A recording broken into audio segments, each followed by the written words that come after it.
नमस्कार दोस्तों, स्वागत है आपका चल पाए इस वक्त की बड़ी खबर के साथ एक बार फिर आपके सामने मौजूद, जहां पर चलेंगे सबसे पहले और बड़ी खबर में आपको बताएंगे दोस्तों, राहुल गांधी की भारत जोड़ो यात्रा जैसे जैसे अब आगे बढ़ने लगी है, उत्तर प्रदेश के अंदर सियासत तेज हो गई है। दोस्तों बताएंगे आपको राहुल गांधी की भारत जोड़ो यात्रा के दौरान कौन कौन से बड़े लोग मौजूद रहे हैं। इसी के साथ में चलेंगे एक और बड़ी खबर की तरफ, जहां पर विपक्ष के एक और बड़े नेता ने राहुल गांधी और सारे भारत यात्री को तपस्वी बता दिया। दोस्तों बताएंगे आपको कौन है ये नेता, और इसी के साथ में जम्मू कश्मीर के पूर्व मुख्यमंत्री राहुल गांधी के साथ में कदम ताल करते नजर आए हैं। दोस्तों बताएंगे इसके बारे में अपडेट एक करके चलेंगे सभी बड़ी खबरों की तरफ। लेकिन उससे पहले अगर आप भी मानते हैं कि राहुल गांधी की भारत जोड़ो यात्रा उत्तर प्रदेश के अंदर जिस तरीके से पहले दिन धूम मचाती दिखाई दी थी, ऐसे ही आगे आने वाले दिनों के अंदर भी धूम मचाती नजर आएगी, तो इस वीडियो को लाइक करके लाल बटन दबाकर चैनल को सब्सक्राइब करके घंटे दबाकर कमेंट बॉक्स में जय हिंद जय भारत जरूर लिखेगा। दोस्तों चलते हैं सबसे पहले और बड़ी खबर की तरफ, जहां पर राहुल गांधी की भारत जोड़ो यात्रा जैसे जैसे आगे बढ़ रही है, वैसे वैसे बड़ी बड़ी हस्तियां राहुल गांधी के साथ में दिखाई दे रही है। आपको बता दें कि 3 जनवरी बीते दिन बड़ी संख्या में राहुल गांधी के साथ में दिल्ली से लेकर यूपी बॉर्डर तक भारत जोड़ो यात्रा चली, और इस दौरान भारत के सबसे प्रसिद्ध सीक्रेट सर्विस रॉ के पूर्व चीफ अमरजीत सिंह दुल्लत राहुल गांधी के साथ में पद यात्रा करते दिखाई दिए। दोस्तों उन्होंने राहुल गांधी के साथ में सेल्फी भी ली है। बड़ी बात आपको बता दें कि रॉ के चीफ रह चुके दुल्लत बीजेपी की सरकार यानी अटल बिहारी वाजपेयी की सरकार के दौरान रॉ के चीफ के तौर पर काम किया करते थे। दोस्तों और ऐसे में उनकी मौजूदगी कहीं ना कहीं कांग्रेस पार्टी के हौसले को और बुलंद कर रही है। साथ साथ आपको बता दें कि राहुल गांधी की भारत जोड़ो यात्रा को लेकर अखिलेश यादव मायावती की ओर से शुभकामनाएं दी गई थी, और अब एक और बड़े नेता ने अपनी शुभकामनाएं दी है। दोस्तों चौधरी जयंत सिंह ने ट्वीट करते हुए लिखा कि तकर ही धरती से बनी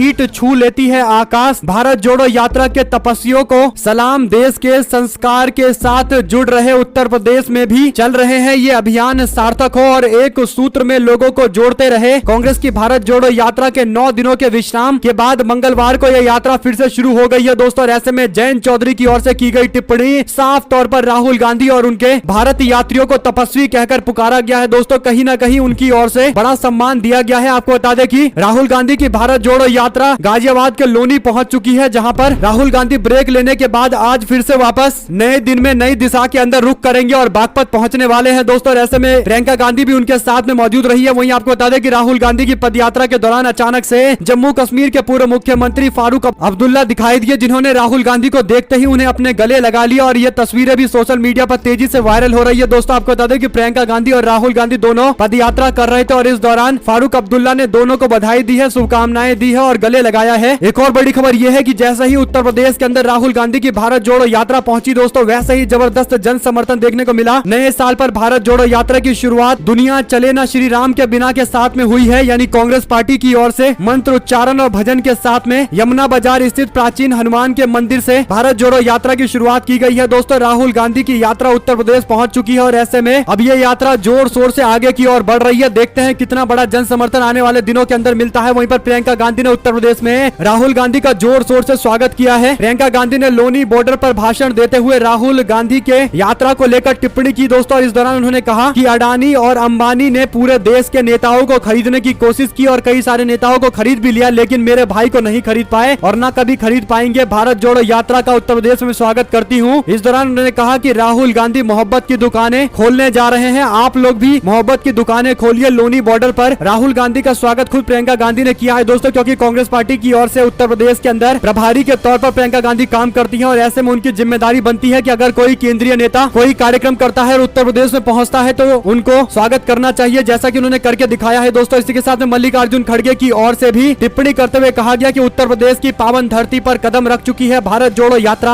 अपार जन सैलाब ने इस राष्ट्रीय जन आंदोलन को शक्ति प्रदान की है। जम्मू कश्मीर नेशनल कॉन्फ्रेंस के अध्यक्ष फारूक अब्दुल्ला जी और भारतीय इंटेलिजेंस ब्यूरो के पूर्व स्पेशल डायरेक्टर एएस दुल्लत की उपस्थिति में यह यात्रा आगे बढ़ी है, इसके लिए दोनों का साधुवाद। वहीं आपको बता दें कि बीजेपी के लोग बिहार को लेकर बड़ी बड़ी बातें कर रहे हैं। दोस्तों बीजेपी के नेता तारकिशोर प्रसाद ने दावा किया है कि 2014 में एनडीए से अलग होने के बाद जेडीयू के केवल 2 सांसद जीत पाए थे। अब तो नीतीश कुमार ने राहुल गांधी के नाम पर हाँ बोलकर खुद को प्रधानमंत्री पद के रेस से ही बाहर कर दिया है। ऐसे में आपको बता दें दोस्तों कि बीजेपी के लोग दावा कर रहे हैं कि आने वाले दिनों के अंदर 2019 में जेडीयू के जितने भी सांसद जीत कर आए थे वे सारे के सारे डरे हुए हैं कि 2024 के चुनाव में नहीं जीत पाएंगे, और इसीलिए बीजेपी में जाने की तैयारी कर रहे हैं। भाजपा के पूर्व उप मुख्यमंत्री ने दावा किया है। इस पर आप लोग की जो कुछ भी राय हो लिखकर जरूर बताएगा। चलते हैं एक और बड़ी अपडेट की तरफ, जहां पर कांग्रेस पार्टी ने छत्तीसगढ़ के अंदर रिजर्वेशन की मांग को लेकर जबरदस्त आंदोलन बुलाया। दोस्तों इस दौरान महारैली में जैसा कि नाम दिया गया था महारैली, वैसे ही प्रचंड जन सैलाब भी देखने को मिला। छत्तीसगढ़ की राजधानी रायपुर में कांग्रेस पार्टी की जन अधिकार रैली में सतर समाज के लोगों ने अपना समर्थन भाषण दिया था और भीड़ देखकर ऐसा ही लगता है कि सारे समाज के लोग कांग्रेस पार्टी के साथ में आरक्षण के मुद्दे को लेकर खड़े हैं और बहुत बड़ी रैली हुई दोस्तों, और इसकी तस्वीरें भी सोशल मीडिया पर जमकर वायरल हो रही है। इसी के साथ में राकेश टिकैत ने कांग्रेस पार्टी का समर्थन किया है। आपको बता दें कि मीडिया से बात करते हुए टिकैत ने कहा कि वो कांग्रेस पार्टी के भारत जोड़ो यात्रा में शामिल नहीं हो पाएंगे, लेकिन अगर उनके संगठन का कोई व्यक्ति भारत जोड़ो यात्रा में शामिल होना चाहता है तो इसके लिए उनको रोकेंगे भी नहीं। यानी संगठन की ओर से अगर कोई व्यक्ति जाना चाहेगा तो वो जाए, भारत जोड़ो यात्रा में शामिल हो, राहुल गांधी को समर्थन करे या जो भी करना है करे, उन पर कोई रोक टोक नहीं है। वहीं आपको बता दें कि लव जिहाद वाले मामले को लेकर बीजेपी के सांसद की ओर से विवादित टिप्पणी सामने आई है दोस्तों। कर्नाटका के बीजेपी के अध्यक्ष नलिन कटील ने अपने कार्यकर्ताओं को सलाह दी है कि वे सड़क और सीवेज की समस्या जैसे छोटे मुद्दे उठाने की बजाय लव जिहाद से लड़ने पर ध्यान दे। बीजेपी के अध्यक्ष और सांसद नलिन कटील ने सोमवार को कर्नाटका में पार्टी की एक बैठक में ये टिप्पणी की है। बता दें कि साल के अंत में राज्य में चुनाव होने वाले हैं और नलिन कटील ने पार्टी के बूथ स्तर पर कार्यकर्ताओं को संबोधित करते हुए कहा है कि मैं आप लोगों से कह रहा हूं कि सड़क और सीवेज के छोटे मुद्दे उठाने की जगह लव जिहाद जैसे मुद्दे उठाइए। यानी दोस्तों कर्नाटका के चुनाव से पहले भाजपा के लोगों को हिंदुत्व के मुद्दे उठाने के लिए कहा जा रहा है, खासकर लव जिहाद जैसे मुद्दे जो दो धर्मों के बीच में आपसी सद्भाव को बिगाड़ता है और इसी में बीजेपी को शायद प्रॉफिट दिखाई दे रहा है और इसीलिए भाजपा के लोग लव जिहाद जैसे मुद्दों को प्रमोट करने की बातें कर रहे हैं। इसी के साथ में आपको बता दें कि कांग्रेस पार्टी के उत्तर प्रदेश के प्रांतीय अध्यक्ष अजय राय ने वरुण गांधी के भारत जोड़ो यात्रा में शामिल होने को लेकर टिप्पणी की है। अजय राय ने कहा है कि राहुल गांधी यूपी के हैं, यूपी के प्रयागराज में उनका घर है और अमेठी में लंबे समय तक सांसद रहे हैं। राज्य से उनका घरेलू नाता है, इसलिए यूपी में भारत जोड़ो यात्रा केवल 3 दिन रहने से नागरिकों में उनके प्रति लगाव कम नहीं होगा। लोगों को उनका भरपूर समर्थन मिल रहा है। इसके बाद उनसे सवाल पूछा गया कि क्या वरुण गांधी भारत जोड़ो यात्रा में शामिल होंगे, तो उन्होंने कहा कि वरुण गांधी जी भी समाज के लिए काम कर रहे हैं, उनको खुलकर राजनीति करनी चाहिए, खुलकर काम करना चाहिए, किसी के दबाव में और किसी के प्रभाव में आकर काम नहीं करना चाहिए, पूरी ताकत के साथ काम करना चाहिए। आगे कहा गया कि वे बड़े कद के नेता है, बड़े परिवार के नेता है, उनको निश्चित तौर पर सोचना चाहिए, उनको यात्रा में आना चाहिए और राहुल गांधी के साथ में कदम से कदम मिलाकर आगे बढ़ना चाहिए। तो कांग्रेस पार्टी के प्रांतीय अध्यक्ष की ओर से भी दोस्तों उनको बुलाया गया है, इन्विटेशन दिया गया है। आप लोग इस पर जो कुछ भी राय देना चाहते हैं लिखकर जरूर बताएगा। चलते हैं एक और बड़ी खबर की तरफ, जहां पर राजस्थान में इसी साल होने वाले विधानसभा चुनाव के लिए बीजेपी पूरी तरीके से जुट गई है। इसके लिए बीजेपी कार्यालय में बैठक बुलाई गई दोस्तों, लेकिन बैठक के दौरान भारतीय जनता पार्टी में आपसी फूट खुलकर सामने आ गई है। आपको बता दें कि बीजेपी प्रदेश अध्यक्ष और संगठन के महामंत्रियों की बैठक के दौरान वसुंधरा राजे गायब नजर आई। यानी वसुंधरा राजे दूर दूर तक कहीं भी नहीं थी बैठक के दौरान, और जन आक्रोश यात्रा निकालने के टाइम भी बीजेपी ने वसुंधरा राजे को नहीं बुलाया था दोस्तों। तो राजस्थान के अंदर वसुंधरा राजे को अलग थलग करके बीजेपी आगे की ओर बढ़ रही है। यही बीजेपी के लिए सबसे बड़ा चिंता का विषय है, क्योंकि वसुंधरा राजे बड़ी नेता है दोस्तों, कई बार मुख्यमंत्री रह चुकी है और भारतीय जनता पार्टी के लिए राजस्थान में एक बड़ा चेहरा है। इसके बावजूद उनको अलग थलग किया जा रहा है। आप लोग इस पर जो कुछ भी राय देना चाहते हैं लिखकर जरूर दीजिएगा। रुक करते हैं एक और बड़ी अपडेट का, जहां पर तमिलनाडु के अंदर बीजेपी को तगड़ा झटका। अभिनेत्री गायत्री रघुराम ने स्टेट चीफ पर आरोप लगाते हुए पार्टी छोड़ दिया है। आपको बता दें कि पिछले साल नवंबर में भाजपा से निलंबित की गई अभिनेत्री और नेता गायत्री रघुराम ने मंगलवार को पार्टी से इस्तीफे की घोषणा कर दी। उन्होंने दावा किया है कि भाजपा की तमिलनाडु इकाई में महिलाएं सुरक्षित नहीं है, सच्चे कार्यकर्ताओं की किसी तरीके की कोई परवाह नहीं करती है पार्टी। उन्होंने पार्टी छोड़ने के अपने निर्णय के लिए भारतीय जनता पार्टी की राज्य इकाई के प्रमुख अन्ना मल्लई को जिम्मेदार बताया है। हालांकि एक वरिष्ठ नेता ने आरोप को खारिज करते हुए कहा है कि उनके जाने से पार्टी को कोई नुकसान नहीं होगा। लेकिन दोस्तों ये मामला काफी आगे बढ़ गया था, इसमें बीजेपी के कई सारे लोग पकड़े भी गए थे। और एक और बड़ी खबर यह है कि पंजाब के एसएसपी ऑफिस के बाहर खालिस्तानी नारे लिखे गए हैं। आतंकी पन्नू की बड़ी साजिश बताई गई है। वीडियो जारी करते हुए राहुल गांधी पंजाब न आए, इस तरीके की बातें की गई है। यानी राहुल गांधी को खुली धमकी दी गई है दोस्तों। यानी खालिस्तान के नाम पर देश भर के अंदर माहौल खराब करने की कोशिश की जा रही है। सबसे पहले मुख्यमंत्री के घर के बाहर बम बरामद होता है और उसके बाद आईबी के दफ्तर पर रॉकेट लॉन्चर से हमला किया जाता है दोस्तों। और उसके बाद अब पंजाब के एसएसपी के ऑफिस के बाहर खालिस्तानी नारे लगाए जाते हैं। तो एक तरीके से पूरा पैटर्न पंजाब के अंदर लॉ एंड ऑर्डर की खराब व्यवस्था को दिखाता है और कहीं ना कहीं काफी संवेदनशील ये मामला है। और ऐसे में दोस्तों राहुल गांधी की सुरक्षा अतिरिक्त होनी चाहिए, इसको लेकर भी मोदी सरकार से कहा गया है। देखते हैं मोदी सरकार किस तरीके की सुरक्षा मुहैया कराती है। साथ साथ आपको बता दें कि छत्तीसगढ़ में धर्मांतरण के आरोप में चर्च पर हमला, आदिवासी समाज का हिंसक प्रदर्शन, पुलिस को बनाया बंधक और निशाना, एसपी का भी सर फूटा है और इस मामले पर बड़ी मात्रा में पुलिस बल भी तैनात किए गए हैं दोस्तों। इसी के साथ में औरंगजेब हिंदू विरोधी नहीं था, संभाजी महाराज की आंखें निकाली मगर मंदिर नहीं तोड़ा। एनसीपी के नेता के इस बयान के बाद अब जबरदस्त बवाल देखने को मिल रहा है। उद्धव ठाकरे गुट की ओर से भी इसकी आलोचना की गई है दोस्तों। और इस पूरे मामले पर एनसीपी से भी सवाल पूछा गया है। देखते हैं एनसीपी की ओर से ऑफिशियल बयान क्या जारी किया जाता है। वहीं पर धर्म परिवर्तन कानून में एमपी सरकार को राहत नहीं मिला है। सुप्रीम कोर्ट का हाई कोर्ट के फैसले पर रोक लगाने से इंकार। सुप्रीम कोर्ट ने कहा कि वो 7 फरवरी को अंतरिम रोक पर विचार करेंगे। इस पर SG solicitor general Tushar Mehta ने हाई कोर्ट के आदेश पर रोक लगाने की मांग की है। अगर आप लोग को एक भी खबर अच्छी लगी हो दोस्तों तो इस वीडियो को लाइक करके लाल बटन दबाकर चैनल को सब्सक्राइब करके घंटे दबाकर कमेंट बॉक्स में जय हिंद जय भारत जरूर लिखेगा। जुड़े दोस्तों का बहुत बहुत धन्यवाद। देख रहे थे आपका अपना चैनल जय हिंद जय भारत।